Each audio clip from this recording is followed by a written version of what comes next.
Hello guys, lecture number 66 में आपका बहुत बहुत स्वागत है। तो शेरो, लेक्चर नंबर 66 में आज फिर से वही बातें करेंगे जहां पे प्रिपरेशन ऑफ अल्डिहाइड्स और कीटोन्स हमारा बाकी है, उसको ही हम दोहराएंगे वापस फिर एक बार। ठीक है, लेक्चर नंबर 66 में देखेंगे और प्रिपरेशन मेथड्स कीटो अल्डिहाइड्स के, बेसिकली ज्यादा अल्डिहाइड्स के देखेंगे। ठीक है, कीटोन्स के आप लोग रिफर कर लो स्टैंडर्ड 11 की बुक्स में से, जहां पे सिर्फ फ्रीडलक्राफ्ट असाइलेशन अल्काइलेशन होता है और कीटोन वहां से ही बन जाता है। ठीक है, बेंजोफिनोन मोस्टली बनाते हैं कमर्शियली कीटोन को, तो फिर फ्रीडलक्राफ्ट असाइलेशन से ही ज्यादा बनते हैं, जहां पे दो मॉलिक्यूल्स ले लेते हैं फ्रीडलक्राफ्ट असाइलेशन करते वक्त इस समय मतलब एरोमेटिक असाइल के, यानी कि C double bond O Cl, इस तरह से दो मॉलिक्यूल्स ले लेंगे और इसको रिड्यूस करके ही हम बेंजोफिनोन बना देते हैं, जो कि कुछ ऐसा स्ट्रक्चर है। ठीक है, तो ये फ्रीडलक्राफ्ट असाइलेशन अल्काइलेशन आप 11th स्टैंडर्ड की नोटबुक में देखना, जो डिस्क्रिप्शन अवेलेबल है आपके, आप नीचे स्क्रॉल करोगे तो डिस्क्रिप्शन आपको नजर आएगा। ठीक है, इंस्टा, फेसबुक, व्हाट्सएप, सारे जगह से आप हमको सोशल नेटवर्क से कांटेक्ट कर सकते हो जब भी कुछ डाउट हो या कुछ हो। ठीक है, तो वो सब रही तो बात की बात, लेकिन 11th की बुक जरूर रिफर करना, वहां से आपको बहुत ज्यादा मदद होगी, क्योंकि मैक्सिमम चैप्टर मतलब 10% ऑफ द चैप्टर जो है 11th स्टैंडर्ड की बुक में से आपको पूछा जाता है। ठीक है, और रिएक्शंस भी वहां के थोड़े से ट्रिकी हैं, थोड़े से आपको याद नहीं आ रहे होंगे, साल भर हो गया है, तो आप उसको प्लीज रिफर कर देना। अल्डिहाइड्स का प्रिपरेशन हम देखेंगे। सबसे पहले अल्डिहाइड के प्रिपरेशन की एक लिस्ट बना लूं मैं। सबसे पहला है इटार्ड रिएक्शन, उसके बाद देखेंगे नीचे इटार्ड रिएक्शन, फिर अनहाइड्रिक ऑक्सीडेशन, अनहाइड्राइड के साथ ऑक्सीडेशन करेंगे उसका, और साथ में गैटरमैन कोच भी है। उसके पहले है क्लोरीनेशन, क्लोरीनेशन के बाद आएगा गैटरमैन कोच रिएक्शन। ठीक है, गैटरमैन कोच रिएक्शन, और ईस्टर से भी होगा आगे प्रिपरेशन। हाँ, ये रहा ईस्टर से, यस, ईस्टर से एक प्रिपरेशन होगा। तो ये मेथड्स आज हमको देखने हैं, जहां पे इटार्ड रिएक्शन होगा सबसे पहले, anhydride oxidation, chlorination, Gattermann Koch reaction, esterification, या ईस्टर से अल्डिहाइड कैसे बनेगा। सब में एसिड हाइड्रोलिसिस एक कॉमन है और टेम्परेचर कम ज्यादा हो सकता है। साथ में जितने अनहाइड्राइड के हैं वहां पे CrO3 या आप क्रोमिक ले लो दूसरा वाला। ठीक है, वो सारे रिएक्शंस, उसमें ये सारे कैटलिस्ट आएंगे। और क्लोरीनेशन में सनलाइट के साथ साथ क्लोरीन, कुछ नॉर्मल टेम्परेचर 373 केल्विन का। ठीक है, गैटरमैन कोच में वापस टेम्परेचर थोड़ा रिड्यूस हो जाएगा और इसमें भी ऑक्सीडेशन होगा बेसिकली। तो सारे के सारे रिएक्शन 1 by 1 देखेंगे हम लोग, और इसकी लिस्ट बना लो जैसे मैंने बनाई है, कि याद रहे, और कॉमन चीजों को हमने याद रखना है साथ साथ में। ठीक है, तो आज का लेक्चर थोड़ा छोटा ही रहेगा, क्योंकि बेसिकली इतने ही प्रिपरेशन मेथड्स है, और उसके बाद सीधा कार्बोक्सिलिक एसिड्स के प्रिपरेशन मेथड है, जहां से थोड़ा सा हमारा टॉपिक डाइवर्ट हो जाता है। तो आज हम यहां पे इसको लेकर के खत्म कर देंगे। ओके, तो चलो फिर रेडी करते हैं, डेट वेट डाल लो, आज की टॉपिक का नाम डाल लो, preparation of aldehydes and ketones. और अल्डिहाइड्स में स्टार्ट करेंगे इटार्ड रिएक्शन के साथ, जहां पे carbon disulphide as a solvent use करते हैं। ठीक है, और वो आविष्कार था as a solvent to be used carbon disulphide Etard का, जहां पे अल्डिहाइड बनने जा रहा है हमारा। तो एक दफा देख लेते हैं अच्छे से और रीड कर लेते हैं। Etard reaction, methyl group in the methyl benzene और methyl arene is oxidised by the oxidising agent chromyl chloride in a carbon disulphide as a solvent, जैसे कि मैंने अभी बताया, to form a chromium complex from which the corresponding benzaldehyde is obtained on acid hydrolysis by the Etard reaction. यानी कि देखो, सबसे पहले बेसिकली अरीन लेना है, यानी कि सारे के सारे एरोमेटिक रिएक्शन से हमारे, तो हम इसको CH3 पे इस तरह CH3 बनाए, आप इसको मिथाइल अरीन बोल दो, या इसका टोलुइन नाम ले लो, कॉमन नेम। ठीक है, ट्रिवियल नेम ले लो, कोई भी चलेगा। तो इस H3 को मैं कुछ इस तरह से लिख देता हूं ताकि आपको समझ में आए कि हाइड्रोजन किस तरह से सब्स्टिट्यूट हो रहा है। तो इस तरह से कुछ लिख देते हैं हम लोग टोलुइन, ठीक है। एकदम कतई जहर वाले रिएक्शन से यार, एकदम मतलब चिल, और एसिड हाइड्रोलिसिस हर चीज में आपको कॉमन देखने को मिलेगा, जल्दी याद भी हो जाएंगे, इस तरह से रिएक्शन है, ठीक है। तो मैं इसमें ऐड करूंगा क्रोमिल क्लोराइड को, CrO2Cl2, CrO2Cl2 जो हमारा क्रोमिक अनहाइड्राइड है CrO3 है ना, उसमें से एक कट होने के बाद O2 और ये Cl2 का एक कंपाउंड आ जाएगा, इसमें घुल जाएगा, ठीक है। तो CrO2Cl2 ये, और साथ में CrO3 इसका चलो बेस कंपाउंड है, इन सिटू मिक्सचर में बनेगा रिएजेंट, लेकिन उस पर ध्यान देने की जरूरत नहीं अभी। इसको सिर्फ पकड़ लो, क्रोमिल क्लोराइड आपको याद करना है, ठीक है। क्रोमिल क्लोराइड का आपको नाम के साथ साथ इसका मॉलिक्यूलर फॉर्मूला सब आपको याद कर लेना है क्रोमिल क्लोराइड का। CS2 जैसे कि हमने पढ़ा अभी, वो एक सॉल्वेंट के तौर पे यहां पे यूज किया गया है, carbon disulphide, okay. Methyl Areen के साथ रिएक्शन चल रही है, काम चल रहा है हमारा अल्डिहाइड बनाने का, एरोमेटिक अल्डिहाइड, यानी कि बेसिकली बेंजल्डिहाइड का एग्जांपल यहां पे लिया है, ठीक है। तो बेसिकली यहां पे क्या होगा, हाइड्रोजन के जो दो मॉलिक्यूल्स हैं, दो एटम्स हाइड्रोजन के, वो सब्स्टिट्यूट हो जाएंगे आगे, ठीक है। अब हम देखते हैं इसको किस तरह से सब्स्टिट्यूट हो जाएंगे। अब यहां पे क्रॉस करके ऐसा दिखाया है, तो वहां पे थोड़ा सा कंफ्यूजन होगा, है कुछ नहीं, यही है, बस थोड़ा सा वहां पे अलग दिखाई। देखो अब ये जो है C मेरा H यहां पे ही है, और क्रोमिल क्लोराइड जो है इस तरह से अटैच हो जाएगा, OCrOCl, OCrOCl, ठीक है। कुछ इस तरह से अटैच हो जाने वाला है। यहां पे सब्स्टिट्यूशन नहीं, एडिशन ही रिएक्शन होगा, कि बैलेंस तो है नहीं, ठीक है। यानी कि क्या हो रहा है, देखो जो H है ये यहीं पे है, ये भी यहीं पे है, सीधा आकर के अटैच हो जा रहा है इसके साथ, ओके। अब क्या हो रहा है, HOH आ रहा है, ये OCrOHCl2, यानी कि पूरा का पूरा आकर के यहाँ पे अटैच हो, इसके दो ऑक्सीजन एक अंदर एक बाहर, क्रोमियम है हमारे पास, और Cl2 के दो एटम्स है, ये पूरा का पूरा आके यहाँ पे ऐड हो जाएगा, ठीक है। टेक्स्ट बुक में कुछ इस तरह से दिख रहा होगा, ऐसा, ठीक है। ये इसमें और उसमें कुछ फर्क नहीं है, ठीक है। ये यानी कि क्या, जैसे मैंने बताया था कई लेक्चर्स में, ये मतलब कार्बन होता है हमारा, ओके। सो बेसिकली यहां पे C पे H एक रहेगा, और दूसरे जो H है उसके साथ अटैच हो जाएगा OCrOHCl2, OCrOHCl2 जो कि एक क्रोमिक इंटरमीडिएट बना है हमारा, दिस इज एन इंटरमीडिएट, ठीक है। और जैसा कि इन्होंने डिस्क्रिप्शन में दिया है, इसका होगा एसिड हाइड्रोलिसिस। एसिड हाइड्रोलिसिस यानी कि क्या, H प्लस मेरा आ गया, एसिड कोई भी ले लो, H2SO4 HCl, और साथ में हाइड्रोलिसिस में आ जाएगा पानी H2O।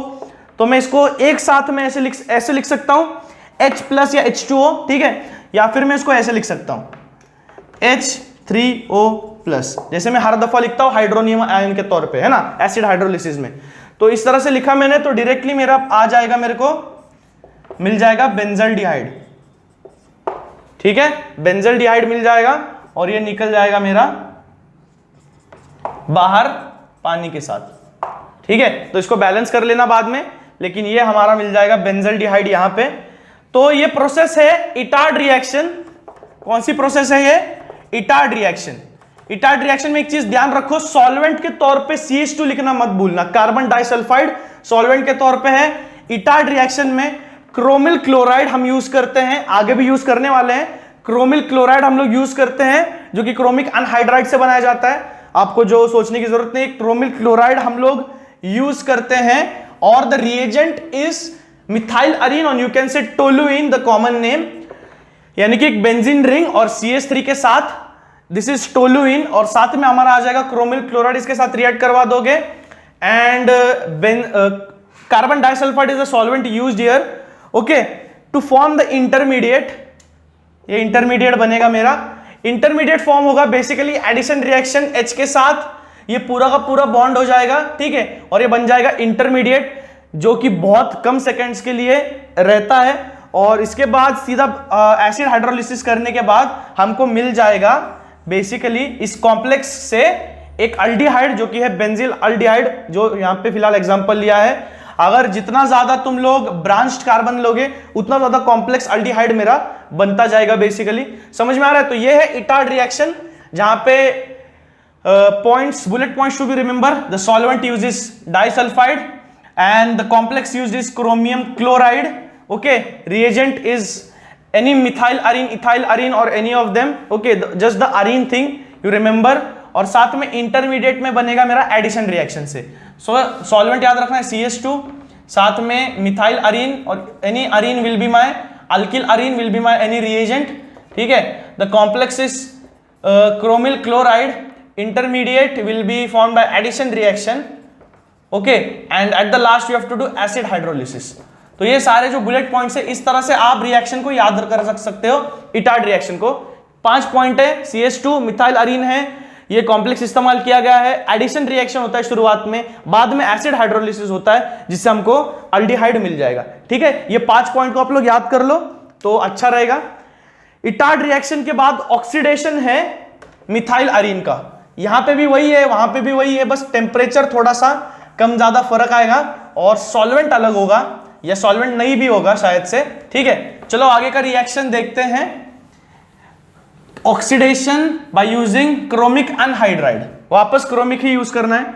तो इटार्ड, और इसमें क्या हो गया था, एक बार एग्जाम में एक दफा मैंने इटार्ड के बदले क्रोमिक वाला याद करके ये नीचे वाला ऑक्सीडेशन लिख दिया था, जहां पे गलत होता है। सो कंफ्यूजन होता है बाद में, अभी नहीं पता चलेगा, बाद में पढ़ाई करते वक्त, एग्जाम लिखते वक्त जब एक साथ सारी चीजें आएंगी तो आपको ज्यादा दिक्कत होगी। तो इसको प्रैक्टिस करते रहिए जितना ज्यादा हो सके। ओके, और बुलेट पॉइंट्स के तौर पे याद रखेंगे तो और अच्छा रहेगा, और ज्यादा डिफरेंशियल पॉइंट्स के तौर पे याद रखेंगे तो अच्छा होगा। यानी कि क्या, इसमें क्या सिमिलैरिटी है, उसमें क्या सिमिलैरिटी है, इसमें क्या सिमिलैरिटी है, कॉमन पॉइंट्स आप निकाल लोगे ना तो ज्यादा अच्छा रहेगा। समझ रहे हो शेरो? तो आगे देखते हैं, ऑक्सीडेशन होता है जो, ठीक है, यहां पे फिर से एक मिथाइल अरीन लिया है, मिथाइल बेंजीन। ठीक है, मिथाइल बेंजीन लिया है, एसिटिक अनहाइड्राइड होगा साथ में, ये ले लो कुछ इस तरह से। फिर से ये मेरा क्रोमिक अनहाइड्राइड CrO3। ओके, और साथ में एसिटिक अनहाइड्राइड। एसिटिक अनहाइड्राइड का फॉर्मूला मैंने बताया था, अगर आपको याद होगा तो CH3 C double bond O C double bond O CH3। ठीक है, कुछ इस तरह से ये क्या है, एसिटिक अनहाइड्राइड, जो कि मैंने बताया था असाइलेशन के वक्त आपको कि एक रिएक्शन लेने के बाद उसका असाइलेशन हम करेंगे 2 मॉलिक्यूल्स, तो बीच में अगर मैंने ऑक्सीडेशन कर दिया उसका तो क्लोरीन ग्रुप निकल करके वहां पे ऑक्सीजन बीच में आ जाएगा और जो दोनों को बाइंड करेगा। So it will be acetic anhydride. Acetic anhydride ये है, या इसको इस तरह से लिख सकते हो जैसे टेक्स्ट बुक में दिया गया है कि C double bond O CH3 twice and O once outside. ठीक है, इस तरह से भी इसको आप रिप्रेजेंट कर सकते हो, जैसा आपको याद रहे वैसा लिखो। एसिटिक है, आपको C double bond O CH3, acetic का फॉर्मूला तो पता है कम से कम, इसके 2 मॉलिक्यूल्स मेंशन कर देना यहां पे और बाहर एक ऑक्सीजन का एटम लिख देना। ये भी लिखोगे तो दिस इज ऑल्सो वैलिड, ये भी वाजिब है। एसिटिक अनहाइड्राइड, ये तो फॉर्मूला लिख दो तो भी स्ट्रक्चर की सिमेट्री देखते हुए थोड़ा सा याद रहता है। ठीक है, so this is the thing. और ये हमारे रिएजेंट से फिलहाल रिएक्ट करने के लिए हमारे पास एक मिथाइल अरीन है, टोलुइन, साथ में क्रोमिक अनहाइड्राइड, इसके साथ में एसिटिक अनहाइड्राइड। ठीक है, तो ये बेसिकली ऑक्सीडेशन करवाएंगे इसका, जहां पे एक इंटरमीडिएट फॉर्म होगा 2 हाइड्रोजन में। एडिशन रिएक्शन यहां पे भी हो रही है, इटार्ड रिएक्शन में एडिशन रिएक्शन है, यहां पे भी एडिशन रिएक्शन है। इटार्ड रिएक्शन में क्रोमियम का मॉलिक्यूल आता है, यहां पे भी क्रोमियम वाला सीन आता है थोड़ा सा। ठीक है, इटार्ड रिएक्शन में एडिशन है, यहां पे भी है, तो एडिशन रिएक्शन कर देंगे बेसिकली। सबसे पहले तो एडिशन रिएक्शन में हमारे पास एक H रहेगा यहां पे, और यहां का पूरा ऐड हो जाएगा COCH3 और COCH3। ठीक है, ये पूरा का पूरा ऐड हो जाएगा। ठीक है, COCH3 COCH3 और कुछ बाकी है क्या, ऑक्सीजन OCOCH3, यानी कि एसिटिक एसिटिक ग्रुप, और जो ऑक्सीजन है साथ में उसको भी आपको ऐड कर देना है। ठीक है, और फिर से इसका एसिड हाइड्रोलिसिस। एसिड हाइड्रोलिसिस यानी कि क्या, एक एसिड डाल दो जहां पे सारा का सारा जो जितने कॉम्प्लेक्स स्ट्रक्चर है उनके बॉन्ड टूट जाएंगे, और हाइड्रोलिसिस से जो हाइड्रोजन बॉन्ड है, ऑक्सीजन हाइड्रोजन बॉन्ड जो एल्डिहाइड में होता है, वो आपका आ जाएगा H2O, और इसको जैसे कि मैंने पिछले रिएक्शन में बोला, साथ में मिलकर के H3O+ भी लिख सकते हो तुम लोग हाइड्रोनियम आयन के तौर पे। ओके, तो ये मेरा मिल जाएगा इस तरह से बेंजीन रिंग में बेंजल्डिहाइड, सॉरी ऑर्थो पोजीशन पे आ जाएगा बेंजल्डिहाइड। समझ में आ रही है बात? तो देखो कॉमन टर्म्स दोनों के अगर मैं निकालूं, इटार्ड के और ऑक्सीडेशन के, तो कॉमन टर्म्स दोनों में ये है कि क्रोमियम इसमें भी आ रहा है, क्रोमियम इसमें भी आ रहा है, इसमें भी एडिशन रिएक्शन होगी रिएजेंट के वक्त, इसमें भी एडिशन रिएक्शन होगी। प्रोडक्ट बनते वक्त इंटरमीडिएट का एसिड हाइड्रोलिसिस इसमें भी होगा, प्रोडक्ट का एसिड हाइड्रोलिसिस इसमें भी होगा, ठीक है। और साथ में अटैचमेंट जो है इसमें भी बेंजल्डिहाइड का ही एग्जांपल लिया है, वो बनेगा इसमें बेंजल्डिहाइड का। तो ये कॉमन पॉइंट्स के हिसाब से आप याद रख सकते हो रिएक्शन को पार्टीशन के हिसाब से क्लासिफिकेशन करते वक्त, ठीक है, कि किस तरह से शॉर्ट टर्म रिवीजन के लिए जो होता है ना रिवीजन वाला फेज 2-3 हफ्ते पहले, तो इस तरह से आप रिवीजन कर सकते हो अगर आप इस तरह से नोट्स निकालोगे शॉर्ट टर्म के। तो और नोट्स अगर नहीं बना रहे हो तो it's very very wrong studying organic chemistry without notes. Notes को बनाओ, जरूर इसको प्रैक्टिस करो, नोट्स के सिवा नहीं होगा, ठीक है। तो आगे है मेरे पास साइड चेन रिएक्शन, जहां पे क्लोरीन मॉलिक्यूल मेरा यहां पे प्लेस ले लेता है, हाइड्रोजन की सब्स्टिट्यूट कर लेता है उसको। तो ये है बेसिकली न्यूक्लियोफिलिक अटैक, ठीक है, यानी कि क्लोरीन मेरा जो नेगेटिव चार्ज है, it is nucleus loving, it is negatively charge, यहाँ पे न्यूक्लियोफिलिक अटैक होगा, सब्स्टिट्यूशन रिएक्शन बेसिकली, है ना, SN2 के हिसाब से यहाँ पे अटैक होता है, लेकिन मैकेनिज्म जानने की जरूरत नहीं है, उस पर सवाल नहीं आते। बेसिकली क्या है, ये कमर्शियल प्रोसेस है, इसलिए यहाँ पे मेंशन किया गया है बेंजल्डिहाइड बनाने का। क्या बोल रहा हूं मैं? बेंजल्डिहाइड बनाने का कमर्शियल प्रोसेस है, इसको एक बार रीड कर लेते हैं। Side chain chlorination of toluene gives benzyl chloride which on acid hydrolysis again at temperature of 373 Kelvin gives benzaldehyde, okay, gives benzaldehyde and it is manufactured commercially by this method only। Industries में scale up करते वक्त laboratory से निकल करके commercial पे अगर ले जाना हो तो प्रॉफिटेबल, स्केल अप लेवल का और केपेबल और वी कैन से फीजिबल ये रिएक्शन है, ठीक है। तो यहां पे फिर से वही लेना है, फिर वही क्या, टोलुइन हमारा या मिथाइल अरीन ले लो CH3, ठीक है, और इसको करना है रिएक्ट क्लोरीनेशन करना है तो Cl2 आ जाएगा साथ में, लेकिन in the presence of sunlight. This is a sign of E is equal to H nu, Planck's constant है ये H, आपको पता होगा अगर फिजिक्स में पढ़ा होगा, ठीक है। तो ये सनलाइट है बेसिकली, क्योंकि सनलाइट में फोटॉन्स होते हैं तो उससे रिप्रेजेंट किया गया है कि फोटॉन्स की वजह से रिएक्शन की यील्ड थोड़ी सी बढ़ जाती है और क्लोरीन का कॉम्प्लेक्स बन जाता है यहाँ पे अल्किल क्लोरीन का, वो है कुछ इस तरह से CH3 और यहाँ पे एक H निकल जाता है यहाँ पे और Cl जुड़ जाता है, so that is basically CH2Cl, okay, and एक H यहाँ पे निकल करके एक Cl है यहाँ पे 2, तो एक Cl यहाँ पे आ जाएगा और ये H निकलते वक्त इस Cl को लेकर के जाएगा जहां पे HCl बनेगा एज अ बाय प्रोडक्ट। तो ये है मेरा इंटरमीडिएट, इसका भी फिर से एसिड हाइड्रोलिसिस करना है, इसका भी वापस एसिड हाइड्रोलिसिस ही करना है, लेकिन इस वक्त आप टेम्परेचर रखेंगे 100 डिग्री सेल्सियस पे, यानी कि 373 केल्विन पे, ठीक है। तो फिर ये आ जाएगा आगे हमारा सीधे सीधे बेंजल्डिहाइड, ओके, सीधे सीधे हमको मिल जाएगा benzaldehyde which is a commercial and very very important process, कई दफा एग्जाम में भी पूछी गई है और उतनी ही आसान भी है, तो इसको प्रैक्टिस कर लेना। कॉमन चीज इसमें पिछले रिएक्शन से ये आ रही है कि इसमें भी एसिड हाइड्रोलिसिस बनता है, इसमें भी एक इंटरमीडिएट हमको मिलता है, ठीक है, और एसिड हाइड्रोलिसिस इसका भी करना पड़ता है टेम्परेचर 373 केल्विन पे। पीछे जो रिएक्शन हमने देखी oxidation by using chromic anhydride, उसमें आप एक नोट डाउन कर लेना चीज, यहाँ पे 273 या 283 केल्विन, यानी कि बेसिकली 0 से लेकर 10 डिग्री पे इतने ठंडे टेम्परेचर पे किया जाता है ऑक्सीडेशन, वरना जो हमारा एसिटिक का इंटरमीडिएट फॉर्म होता है वो दौड़ के चले जाएगा आगे और बन जाएगा कुछ कीटोन वगैरह या कुछ अलग चीज बन जाएगी, ठीक है, विच इज नॉट एक्सेप्टेबल और जो हमारे रिक्वायरमेंट के हिसाब से नहीं है। So that is the reason कि टेम्परेचर, कम टेम्परेचर में इस रिएक्शन को कंट्रोल किया जाता है, जो ऑक्सीडेशन रिएक्शन हमने पीछे देखी, ठीक है। इटार्ड रिएक्शन सबसे पहले हमने सीखा, वहां पे क्रोमियम हमारा क्लोराइड था, क्रोमिल क्लोराइड CrO2 Cl2, ठीक है। दूसरे में हमने देखा ऑक्सीडेशन में हमने लिया एसिटिक अनहाइड्राइड को साथ में क्रोमिक अनहाइड्राइड को CrO3, और दोनों में एसिड हाइड्रोलिसिस होगा एक कॉम्प्लेक्स फॉर्म होने के बाद। तीसरे रिएक्शन में जो कमर्शियली इंपॉर्टेंट है, हमने देखा बेंजीन रिंग जो है और तीनों चीजों में वापस टोलुइन हर एक रिएजेंट में स्टार्टिंग में आएगा CH3, यहां पे होगा substitution reaction nucleophilic attack chlorine का, जो कि सनलाइट के प्रेजेंस में होगा, फोटॉन्स के प्रेजेंस में होगा, और एंड में एसिड हाइड्रोलिसिस से ही ये भी रिएक्शन एंड होने वाला है। ठीक है, तो तीनों में ये चीजें कॉमन है, इस तरह से आप उसको पढ़ सकते हो। समझ में आ रहा है शेरो? जैसे कि मैंने बोला कतई जहर रिएक्शन से, और बहुत ही इजी आसान है याद रखने के लिए। लास्ट में है गैटरमैन कॉच रिएक्शन।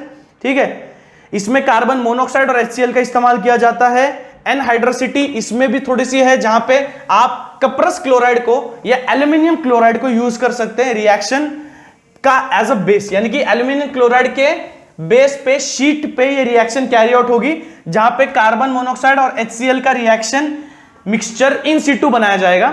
ठीक है, तो देख लो, सबसे पहले तो होगा क्या गैटरमैन कॉच रिएक्शन में। Gattermann Koch is the we can say fastest benzaldehyde we can get from this reaction and best yield we can get. Okay, तो गैटरमैन कॉच रिएक्शन लैबोरेटरिकली देखा जाए तो बहुत ज्यादा फेमस है। अगर बेंजाल्डिहाइड डिटेक्ट करना हो किसी भी चीज में, या बेंजाल्डिहाइड बनाना हो लैब टेस्टिंग के लिए, तो ये सबसे आसान है। बेंजीन सबसे पहले तो ले लेना हमको, और CHO ग्रुप इसमें ऐड हो जाएगा। तो बेंजीन अगर ले लिया हमने, ये बेंजीन है, और इसमें टेम्परेचर हमको रखना है नॉर्मल रूम टेम्परेचर पे 298 केल्विन, और साथ में कार्बन मोनोऑक्साइड प्लस HCl। ठीक है, और इस पे ले लो AlCl3 और CuCl3, कपरस क्लोराइड यूज कर लो या एल्यूमिनियम क्लोराइड यूज कर दो, और दोनों एनहाइड्रस है, यानी कि पानी बिल्कुल भी नहीं है। एनहाइड्रस एल्यूमिनियम क्लोराइड और एनहाइड्रस कपरस क्लोराइड, और कार्बन मोनोऑक्साइड और HCl का इन सिटू रिएक्शन मिक्सचर, इसको लेना है। इन सिटू यहां पे दिया तो नहीं गया है, लेकिन शॉर्ट नोट में आपको काम आ सकता है, तो आप लिख सकते हो कि in situ reaction mixture carbon monoxide और HCl का बनता है रूम टेम्परेचर पे। एल्यूमिनियम क्लोराइड एनहाइड्रस या कपरस क्लोराइड आप यूज कर सकते हो। ठीक है, और फिर बेंजीन से हमारा डायरेक्टली आ जाएगा। अब देखो, मैकेनिज्म से बहुत बड़ा है रिएक्शन, लेकिन आपके लिए इतना बहुत ज्यादा काफी है। गैटरमैन कॉच रिएक्शन में याद नहीं रहता, कैटलिस्ट बहुत ज्यादा है, मुझे पता है, प्रैक्टिस करते रहो।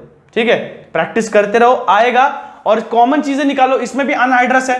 ठीक है, इसमें भी अनहाइड्रस है, बस बात इतनी है कि इसमें लास्ट वाले में गैटरमैन कॉच में कोई भी इंटरमीडिएट नहीं बन रहा है, सीधा डायरेक्टली हमको प्रोडक्ट मिलेगा बेंजाल्डिहाइड का। ओके, बेंजाल्डिहाइड का सीधा प्रोडक्ट मिलने वाला है, ये बात है। लास्ट में ईस्टरिफिकेशन जो हम देख रहे थे, ठीक है, जहां पे ईस्टर बनाना है हमको, वहां पे टेम्परेचर भी थोड़ा सा कम रहता है। और ईस्टर का फॉर्मूला क्या है बेसिकली, अगर आपको याद आ रहा होगा तो, अगर याद आ रहा होगा तो ईस्टर का फॉर्मूला क्या है, जो कार्बोक्सिलिक एसिड है मेरा RCOOH, तो H को मैं सब्स्टिट्यूट करके यहां पे एक अल्काइल ग्रुप जब लगा देता हूं, RCOO R डैश या R सिर्फ सिमेट्रिकल अगर तौर पे हम देखे जाएं, तो ये ईस्टर है बेसिकली। तो इसको मैं इस तरह से लिख लेता हूं RC⋯OOR। ठीक है, इससे मेरा डायरेक्टली बनेगा यूजिंग द कैटलिस्ट AlHIBr2। ठीक है, Br नहीं है, IBU2 है। ठीक है, अब मैं इसका फॉर्मूला आपको पढ़ के सुनाता हूं, थोड़ा सा टफ है। Di iso butyl aluminium hydride, इस तरह से है कुछ। ठीक है, अगर मैं गलत नहीं हूंगा तो एक बार चेक कर लेता हूं।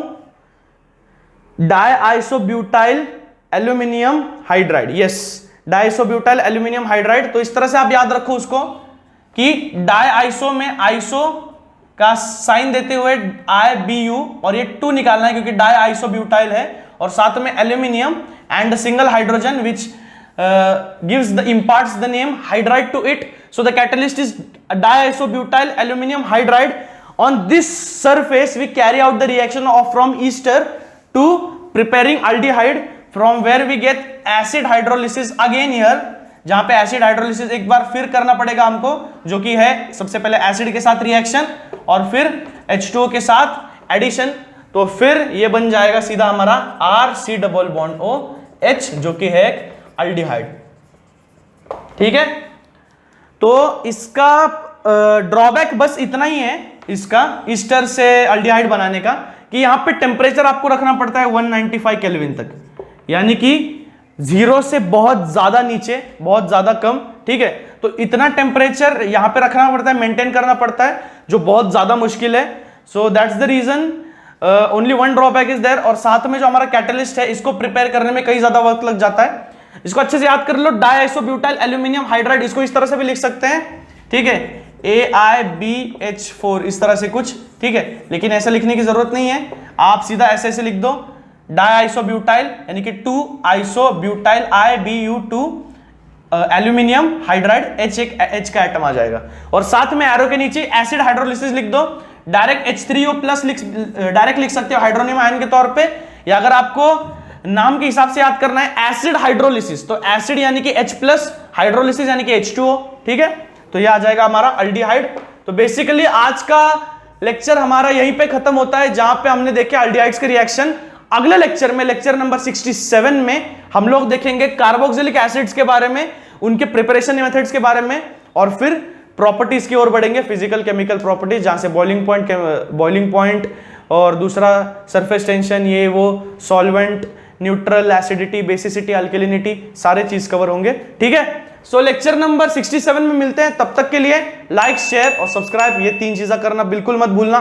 बेसिकली 5 रिएक्शंस देखे हमने, कॉमन चीजें निकालने की कोशिश करो, कैटलिस्ट को याद रखो, जितना ज्यादा करोगे प्रैक्टिस उतना ज्यादा आपके लिए आसान होता जाएगा, ठीक है। और बाकियों के लिए मुश्किल, क्योंकि कंपटीशन में आप आगे आगे बढ़ते जाओगे। डिस्क्रिप्शन में 11th स्टैंडर्ड की केमिस्ट्री की बुक अवेलेबल है, उसको वहां से डाउनलोड करके प्लीज आप वहां से नोट्स निकाल लो, और बिना नोट्स निकाले ऑर्गेनिक केमिस्ट्री पढ़ने का कोई फायदा नहीं है, ठीक है। तो गाइस मिलता हूं लेक्चर नंबर 67 में, तब तक के लिए goodbye and thank you.